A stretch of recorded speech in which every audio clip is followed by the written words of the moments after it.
Antibiotic মানে শুধু ওষুধ নয়, প্রকৃতির হাতেও লুকিয়ে আছে রোগ প্রতিরোধের বিস্ময়কর ভাণ্ডার।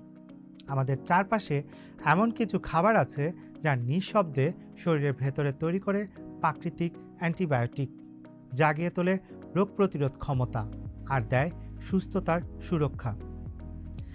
আধুনিক চিকিৎসা শাস্ত্র বলছে প্রকৃতির অনেক খাবারে রয়েছে এমন উপাদান যা শরীরের ভিতরে গড়ে তোলে অ্যান্টিবায়োটিক্সের মতো প্রতিরোধ ব্যবস্থা। এর মধ্যে প্রথমে রয়েছে রসুন। এটি একটি সুপার ফুড হিসেবে পরিচিত।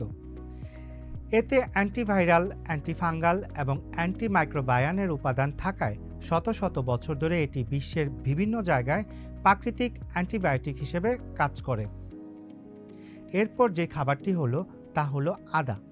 এটিও একটি প্রাকৃতিক অ্যান্টিবায়োটিক হিসেবে কাজ করে। আদা ক্যান্সারের ঝুঁকি এবং নানা ধরনের হজমজনিত ও জটিলতা কমায়। এই তালিকায় থাকা আরেকটি খাবার হলো হলুদ, যার গুণাগুণ রয়েছে অগণিত। হলুদে উপস্থিত কারকিউমিন প্রাকৃতিক অ্যান্টিবায়োটিক বলা হয়, কারণ কারকিউমিনে শরীরের জন্য উপকারী অ্যান্টিঅক্সিডেন্ট এবং অ্যান্টি ইনফ্ল্যামেটরি রয়েছে।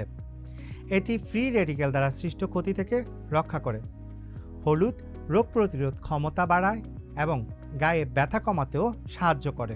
আয়ুর্বেদিক এবং চীনা চিকিৎসা অনুযায়ী হলুদের অ্যান্টিবায়োটিক উপাদান ব্যাকটেরিয়া ধ্বংস করতে সাহায্য করে। এমনকি ক্ষত স্থান সারাতেও হলুদ বেশ কার্যকরী। অন্যদিকে আরেকটি অ্যান্টিবায়োটিক হলো মধু, যাকে ঘরোয়া অ্যান্টিবায়োটিক হিসেবে বলা হয়। বেশিরভাগ অ্যান্টিবায়োটিক ওষুধ তৈরিতে মধু ব্যবহার করা হয়। এর অ্যান্টিমাইক্রোবিয়ান এবং অ্যান্টিসেপটিক উপাদান বিভিন্ন ধরনের সংক্রমণের বিরুদ্ধে লড়াই করে। এমনকি মধু ব্যাকটেরিয়া বিকাশ ও প্রতিরোধ করে। দর্শক, অসুস্থ হলে যে শুধু ঔষধের ওপর নির্ভরশীল হবেন তা কিন্তু নয়। হাত বাড়ালেই কিন্তু প্রাকৃতিক ওষুধ পেতেই পারেন, যা আপনার জন্য সহজলভ্য, অন্যদিকে আপনার শরীরের জন্য খুবই ভালো। আজ আর নয়, ভালো থাকবেন সবাই। চোখ রাখুন উন্মোচন টেলিভিশনের পর্দায়। শুভ বিদায়।